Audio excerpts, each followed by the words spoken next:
বৈদিক যুগের দার্শনিক কনাদকে প্রথম পারমাণবিক বিজ্ঞানী এবং ঋষি ভরদ্বাজকে বিমান চালনার জনক বলে দাবি করা হয়েছে। এটা ইতিহাস, এটা বিজ্ঞান। এই আজগুবি পাঠ মেনে নেবে আমাদের পরবর্তী প্রজন্ম? এগুলোই সেই ছদ্ম ইতিহাস ও ছদ্ম বিজ্ঞানের উদাহরণ। আরএসএস আর তার নেটওয়ার্কের ভূমিকা। সবাই জানে আরএসএস হলো বিজেপির মূল সংগঠন, যা বিজেপির আদর্শগত ভাবনা তৈরি করে আর তাকে এক নব্য হিন্দু পরিচয় দেয়। বিজেপি হিন্দুদের পার্টি? কে বলেছে? কোন হিন্দু?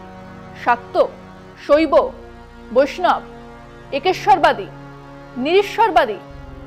কেউ জানে না। কিন্তু আরএসএস এর কল্যাণে বিজেপি এক হিন্দু পরিচয় পেয়েছে।